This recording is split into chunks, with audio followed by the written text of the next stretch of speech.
As a matter of fact, there are whole books dedicated to the story of the prodigal son. There's songs about the prodigal son. We've learned this story so much, but in this story, and I'm going to kind of keep things short because I know that today we had a guest speaker, and I know you probably said, Tom, keep things short. It's not really something that Tom's good at doing, but I want us to focus a little bit on the second son in the prodigal son. But first off, we need to just, again, set the stage. The younger son, he demands his portion of the estate. He takes that portion. He goes to a far land. He spends it all. Every bit of what he inherited, he spent it all. He ends up working for a stranger in that land, feeding hogs, even desiring the food that's given to the hogs. That's how desperate he was and how hungry he was, that he wanted to eat the food that is meant to be fed to hogs. And I know that they don't feed good stuff to hogs. As a matter of fact, my favorite joke is you can feed a pig anything and you get bacon. So it's a good. We love bacon. We love bacon, and in our society, I mean, I like bacon. It kind of shows. I like bacon, just like the next person. But he desired to eat that slop, those pods, that food that was fed to hogs, and then he realizes that he needs to go to his father. He's just going to say, "Father, forgive me, and just make me a servant, just to serve you." Because he knows his father takes care of his servants. He takes care of those people that serve him.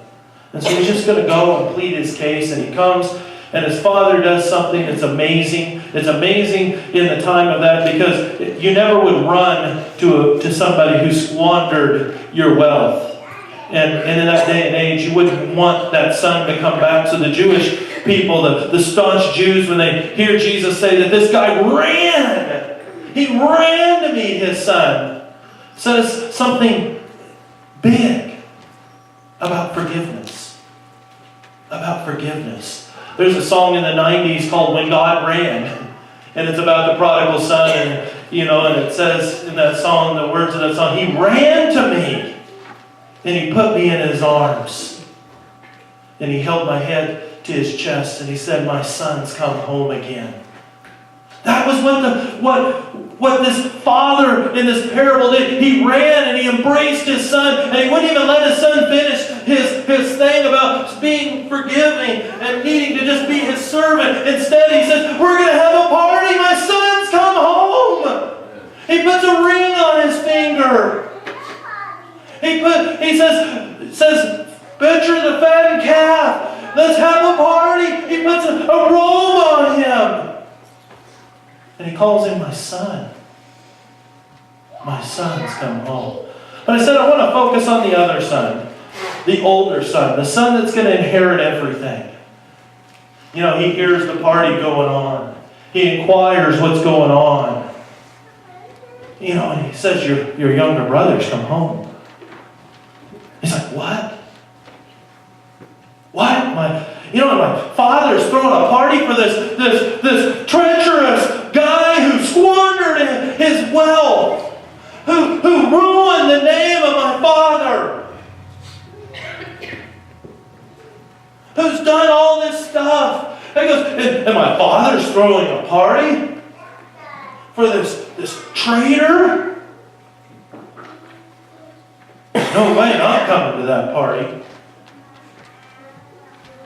No way I'm coming to that party.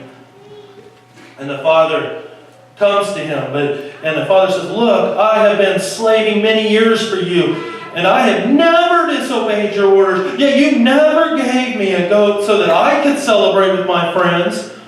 But when the son of yours comes," I didn't even call him a brother, the son of yours comes, who devoured your assets with prostitutes, who you slaughter a fattened calf for him. You see what happens? Sometimes it's that way with us as Christians. We don't want certain people to come to know the Lord.